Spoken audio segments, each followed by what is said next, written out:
Hola, buenas tardes. It's my pleasure to be here today in Puebla, Mexico, and it's so great to see you all. I'm feeling a little bit humbled, actually. It's so great to be surrounded by so many exciting ideas and people who are passionate about what they believe in. And to some extent, I feel out of place a little bit. I'm kind of a little bit of a regular person who just fell into doing something extraordinary almost by accident, but by a little bit of hard work and a lot of perseverance, things like that are possible. So I'd like to share with you guys the story of how I got involved and what I brought with me over the years. So my story begins when I was in grade 1. So I remember I went to a school in Kemptville, Ontario, Canada, so a very small country town, and life was very simple. It was go to school, don't get your parents too angry, wait for recess to happen, and then wait for recess to happen again. And it was very simple, like a 6-year-old. That's what life is supposed to be like. And I enjoyed life. It was great. And I remember what brought me out of that funk is we used to do a charity fundraiser at my school every year. It was just part of the routine that we had to do. So I remember when we were in junior kindergarten, we had to do things like we raised money for cancer, we did things like that. So I remember we got to my grade 1 class and my teacher brought in this list with our charity project for the year and told us what we were going to be doing. And she said we were going to raise money for developing countries, for things that people didn't have apparently.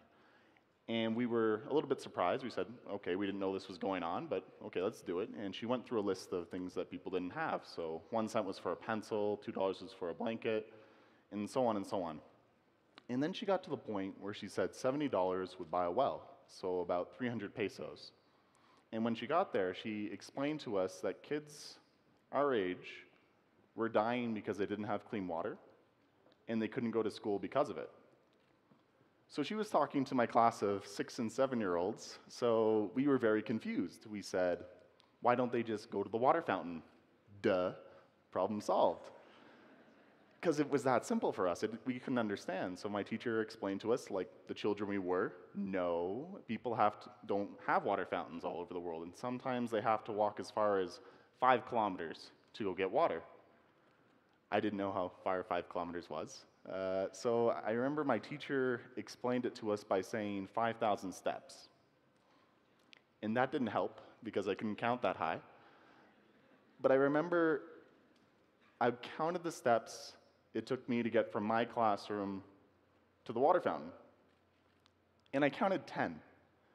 And we were 6 and 7 years old, so I think at the time, one thing that was stressed upon us more than anything was this concept of sharing and this concept of justice.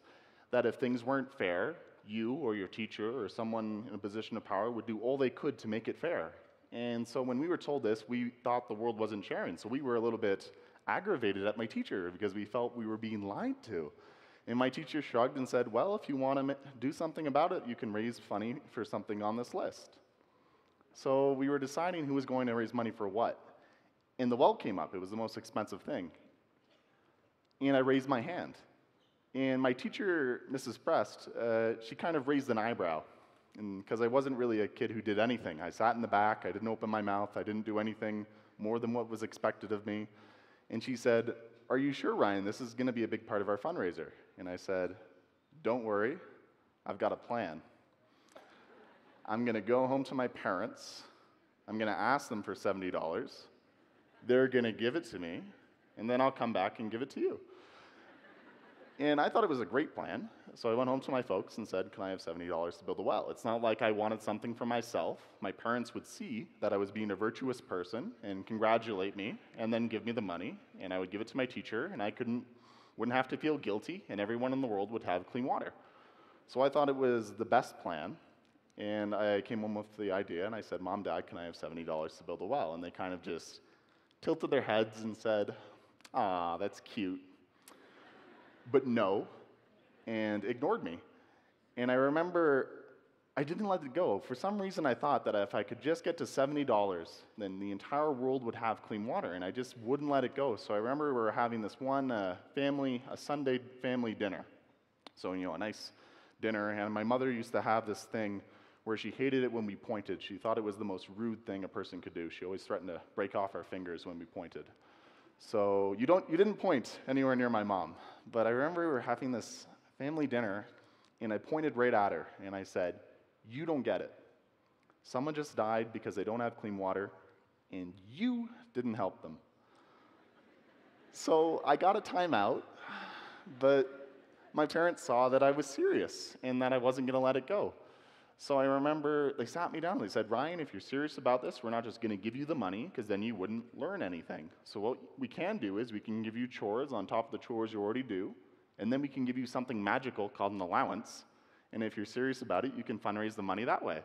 So I did things like, I already had to do things like clear the table, make my bed, walk the dog. Now I had to do things like washing windows, shoveling snow, vacuuming. And I got a few dollars at the end of each week. And I remember it was actually a Lenten project. So it was supposed to last 40 days. And by the time 40 days had gone by, I had only raised $25. So I failed. But I just had this idea in my head. If I could just get to $70, then the entire world would have clean water. So I kept on going. And it took me 4 months until I was finally able to raise the $70. And I was really excited. I got the day off of school. I had this big cookie tin filled with change, and I got to go into Ottawa to a place that built clean water wells. And I got all dressed up. This is what we used to wear in the 90s when suspenders were in fashion. And I was so excited because I was going to bring the entire world clean water. And they looked at me and they did the same thing my folks did when I came home with the idea. They kind of tilted their heads and said, "Aw, that's adorable. But it's going to cost a lot more than the $70 to build a well. It's going to cost at least $2,000. But good work. Now go on your way, leave." And I couldn't, my math still wasn't that great, so I was doing more chores around my house to try to raise this $2,000, and it was slowly seeping in that wasn't going to be the case, that I couldn't raise $2,000 by doing chores around my house. So I remember I went back to my school and talked to my classmates about it, and they said, "Are you still doing that? Like, relax, give it up. You didn't build a well, but you did something. Now just leave it at that. Like, let's go have fun at recess." And I remember I asked them for money, and they said no. And I remember I had to get creative. I had to make it relatable to people. So I remember I talked about how passionate it was, and then this was back in 1998. So this is when things like Pokemon cards first came out. So I remember for my first fundraiser, I had a Pokemon card raffle. And it made a little bit of money. And then my teacher saw what we were doing and said, "Oh, are you still fundraising for that?" And I said, "Yes." "And why don't you give a presentation to the class?" I really didn't want to. I was very nervous as a kid. I went to speech therapy. I couldn't pronounce my words. But at the same time, my folks were telling me, if you want to do this, you're going to have to expand your comfort zone. So I did, and then I gave a bigger speech at the Kemptville Rotary Club, and the words might not have gotten across, but the message did. Here was this kid who wanted to build a well and make a difference. And through a lot of hard work, a year later, we were able to build that well. And it went towards the community of Angola Primary School in northern Uganda. And the school enrollment actually jumped from 700 to 1,400 students just because the well was put in. And it was great. And I would have been growing up at the time, and I realized that one well wasn't going to bring the world clean water. So I kept on going, kept on fundraising. And then it got to the point where when I was 9, my neighbors used to travel a lot for a living, and they gave my family air mile points. So we were actually able to go and see the well. And I remember there was this huge celebration. There were over 5,000 people from the local community. There was a feast and a festival, and everyone was just so happy, so pumped because they had clean water. And I don't have a smile that lights up on my face because I can have a shower in the morning or a glass of clean water. So to see what something I considered so small have that much of an impact on someone's life, it gave me the motivation to keep on going.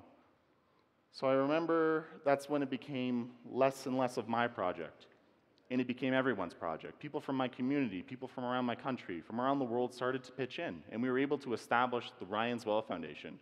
And over the last 15 years, we've been able to do not only one well, but over 1,000 wells that have gone towards the completion in 16 countries that have helped 800,000 people.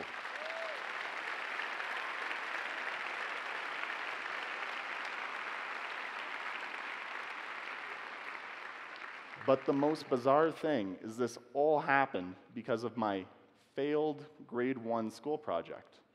It could have easily amounted into nothing, but the fact that I stuck with it and I was stubborn enough to not listen to people who knew better about the situation, who said, no, Ryan, one well isn't going to bring the world clean water. No, Ryan, you're not going to be able to raise $2,000 on your own.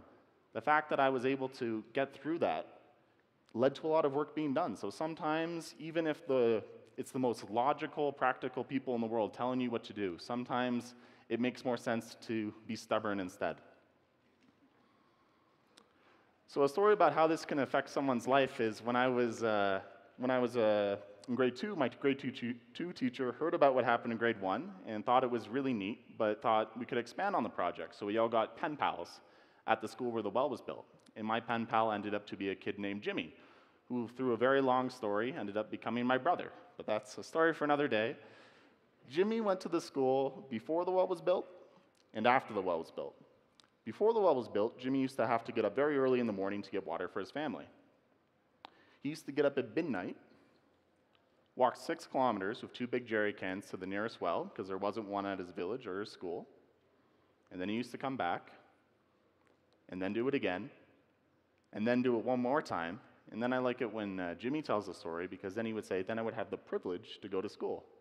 When I was a kid, I didn't think going to school was a privilege. It was something your parents made you do. But then when the well was put in, he was able to go to school and not have to fall asleep in class and bring the water home at the end of the day. So you really can't put a tag on what it's worth having water. So one question that I want you guys to kind of dwell in the back of your minds, and what we're here today thinking about, is what are you passionate about? And when I was a kid, I was lucky enough to find my passion when I was 6. It just hit me so hard that kids my age couldn't go to school because they didn't have clean water. And it would have been the easiest thing in the world to not raise my hand. I think over the last 17 years, that's been the hardest thing I've ever had to do, was raise my hand in my grade 1 class. I didn't like to raise my hand. I didn't want to raise my hand. But the fact that I was able to step outside my comfort zone and do something that I normally wouldn't do ended up to so much work being done. So when you find that thing that you're passionate about, don't let it lay by the wayside. Get involved, because you may be robbing the world of something great. And another thing is, when I was a kid, I used to hear a lot of, I'm only a kid, I only have such a limited capacity for change, like I don't even have an allowance. There's only so much I can do. And when you get older, it changes. When you're a teenager, you find different excuses. Then when you're an adult.